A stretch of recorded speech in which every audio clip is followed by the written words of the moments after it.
आप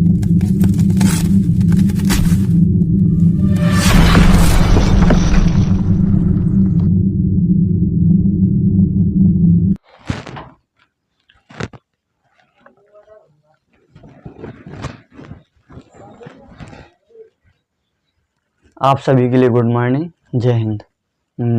स्वागत है आपका गौतम अकेडमी में। मैं राजा गौतम। मैं आज आप सभी के लिए जो अपना सेकंड लेक्चर होने वाला है इसके बारे में आपके लिए पूरे तरीके से बताने वाला हूं। आप सभी ने मैंने जो पढ़ाया था आप सभी ने याद कर लिया होगा। यदि नहीं किया है तो आप उसको अच्छे से याद कर लें, क्योंकि इसमें इम्पोर्टेंट जो विर्षण है नर्जन अंग में सबसे इम्पोर्टेंट यही चीज़ है। इसके लिए आप अच्छे से पढ़ें और इसके बारे में आप देख लेते हैं। विर्षण, इसकी संख्या 2 होती है। विर्षण इसकी संख्या कितनी होती है? 2 होती है। विर्षण इसकी संख्या 2 होती है। यह शरीर के बाहर होता है। विर्षण यह शरीर के बाहर होता है। इसका मुख्य कार्य शुक्राणु तथा टेस्टोन। इसका मुख्य काम क्या होता है? शुक्राणु तथा टेस्टोन का निर्माण करना होता है। टेस्टोन होता है जो अपना उत्तेजना पैदा करता है। टेस्टोन का क्या काम होता है? उत्तेजना पैदा करता है। शुक्राणु के निर्माण में प्रोस्टेट ग्लैंड, प्रोस्टेट ग्रंथि, शुक्राणु के निर्माण में कौन सी ग्रंथि काम आती है? प्रोस्टेट ग्रंथि भाग लेती है इसमें।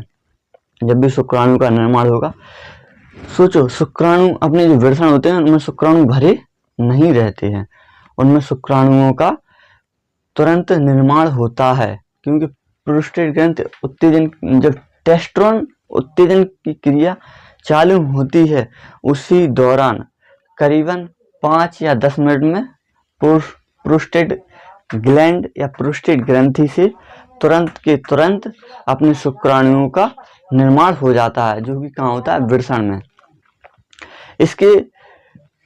इसके लिए आपको मन की स्थिरता, जैसा आपका मन होगा उसी स्थिरता से इसके टेस्टोन का निर्माण होगा, उसी प्रकार से अपना टेस्टोन काम करेगा। यदि किसी भी पुरुष में टेस्टोन काम नहीं करता है, उसकी उत्तेजना नहीं होती है, टेस्टोन काम नहीं करता है, किसी भी पुरुष में उसकी उत्तेजना नहीं होती है, तो वह पुरुष नपुंसक भी कहलाने लगते हैं। वह पुरुष नपुंसक भी कहलाने लगते हैं, जो आपके लिए यहाँ पे दिखाई दे रहा होगा। इसमें इसे बोलते हैं विर्षण, इसे बोलते हैं विर्षण। ठीक है। इसके अंदर पाए जाते हैं अपने शुक्राणु, जिनकी करीबन प्रोस्टेट ग्लैंड के कारण इनमें तुरंत के तुरंत शुक्राणु बनते हैं। और एक बार निषेचन की क्रिया के समय करीबन 20 लाख शुक्राणु इसमें से बाहर निकलते हैं। उनमें से 10 लाख की तो पूंछ होती है और 10 लाख की पूंछ होती ही नहीं है। 10 लाख की पूंछ होती है और 10 लाख की पूंछ होती ही नहीं है। इनमें से जो शुक्राणु होते हैं तो करीबन इनका जीवन काल 2 या 3 मिनट का होता है। 2 या 3 मिनट का होता है। करीबन इनका जीवन काल 2 या 3 मिनट का होता है। उसके बाद ये स्वयं स्वतः ही अपने आप मर जाते हैं। वेस्कोटोमी की यदि बात करें, यदि इसकी यहाँ से यदि नस काट दी जाए, वेस्कोटोमी यदि यहाँ से इसकी क्या नस काट दी जाए, तो शुक्राणु बनेंगे बट बाहर नहीं आ पाएंगे। वो यहीं पे आएंगे और यहीं से अपनी मृत्यु हो जाएगी। उनकी यहाँ से मृत्यु हो जाएगी।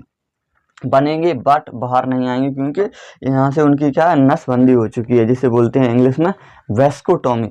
इसे क्या बोलते हैं? इसे वेस। इसको काटना, इसको पूरी तरह से काट देंगे, इसको काट देंगे। इसे बोलते हैं वेस को काटना, वेस्कोटोमी यानी नसबंदी। शुक्राणु इसमें बनेंगे बट यहाँ से बस यहाँ तक आएंगे और यहीं पर 2-3 मिनट में अपने आप समाप्त हो जाएंगे और पूरी तरह से नष्ट हो जाएंगे। कहने का पूरी तरह से नष्ट हो जाएंगे बस वो। जो एपिडिडमिस होती है, यह विर्षण से जुड़ा हुआ होता है। इसका कार्य परिपक्व शुक्राणु को संचित करना होता है। परिपक्व मतलब जो ऐसे शुक्राणु होते हैं वो पूरी तरह, कुछ शुक्राणु पूरी तरह से बनकर तैयार रहते हैं, उनको परिपक्व करके रखता है। ऐसा नहीं कि इसमें पूरे के पूरे शुक्राणु हालकेल बनते हैं, कुछ शुक्राणु बने हुए होते हैं, उनको स्थिर रखे रहते हैं, और कुछ शुक्राणुओं को तुरंत बनाया जाता है। लेकिन एपिडिडमिस क्या करता है, परिपक्व शुक्राणुओं को अच्छे से संचित रखता है।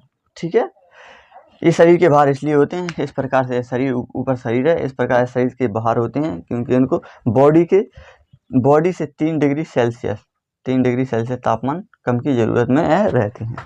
ठीक है ना, इसे बोलते हैं यूरिथ्रा बोलते हैं।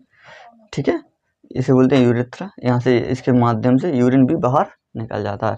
इसके बाद देख लेते हैं शुक्र एपिडर्मिस को। देखो, यह वृषण से जुड़ा हुआ है, इसका कार्य परिपक्व शुक्राणुओं को संचित रखता है, ठीक है। शुक्र वाहिका, यह पतला नस होता है जिसके माध्यम से शुक्राणु शिश्न तक पहुंचते हैं। देखो, इसे बोलते हैं शुक्र वाहिका या शुक्र वाहिनी या बैस।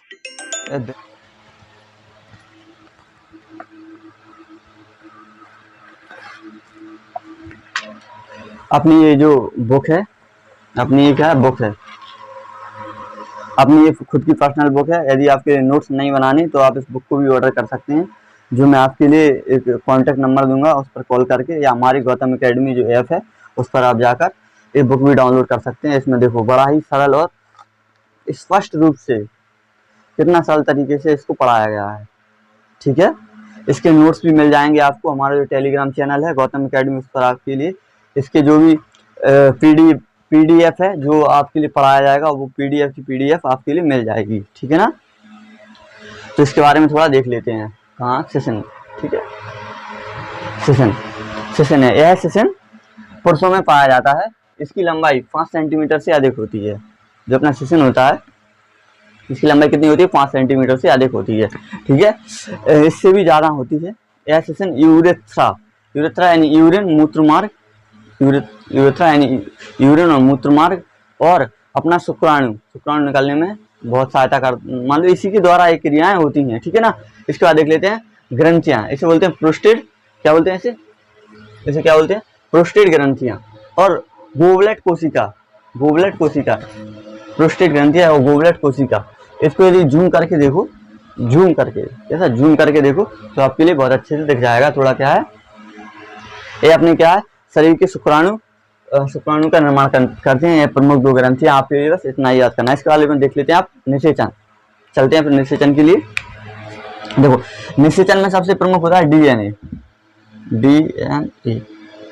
निषेचन में सबसे पहले प्रमुख क्या होता है, डीएनए। इसके लिए आपके लिए अच्छे से पढ़ना है डीएनए। मैं इसके लिए बहुत ही बेहतरीन तरीके से पढ़ाऊंगा। अपनी जो कोशिका होती है, क्या होती है, अपनी कोशिका होती है, कोशिका। इसे क्या बोलते हैं, कोशिका। ठीक है ना, कोशिका। इसके अंदर पाया जाता है माइटोकॉन्ड्रिया, सेंट्रोसोम, लाइसोसोम, वैक्यूल्स, केंद्रक,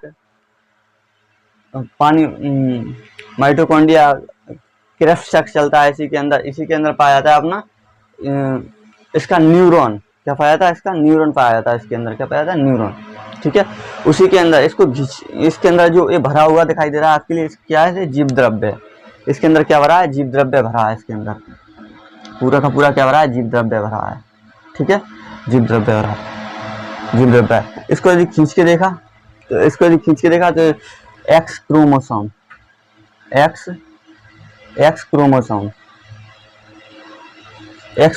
संख्या देखी। इसके अंदर जूम करके देखा, इसके अंदर क्या देखी, एक्स क्रोमोसोम। इसको और जूम करके देखा तो इसके अंदर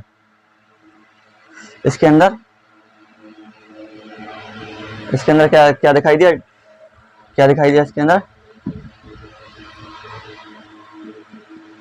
डीएनए।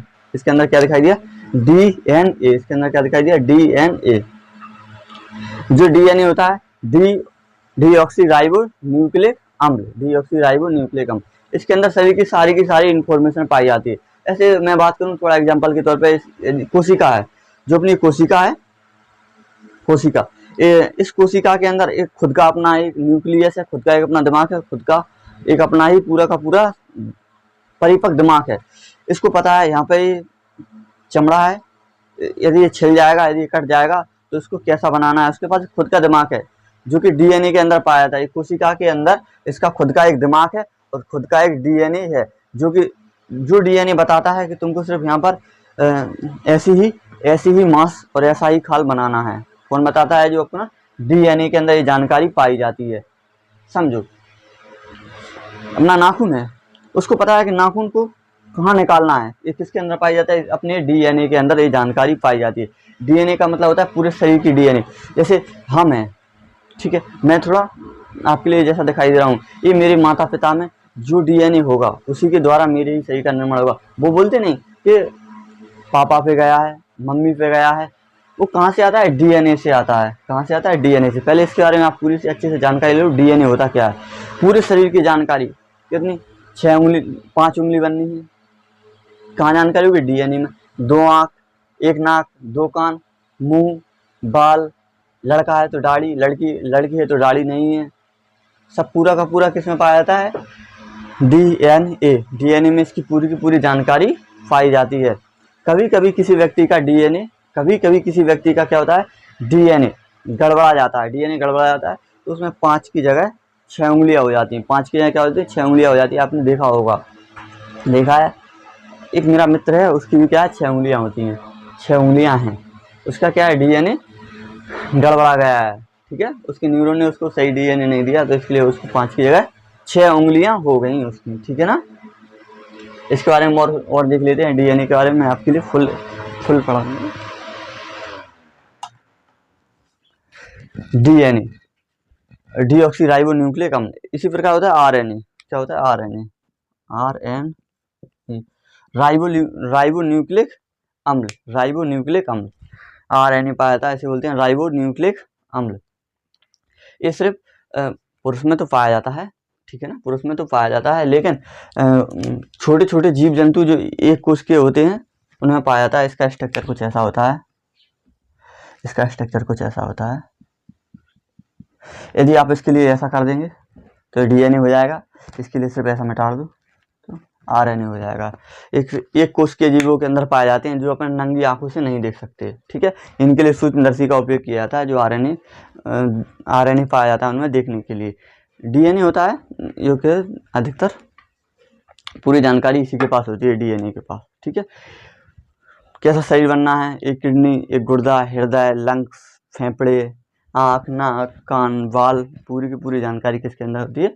डीएनए के अंदर। इसी के बाद निषेचन के बारे में और देखते हैं। डीएनए को और खींचा, इसके अंदर और खींचा।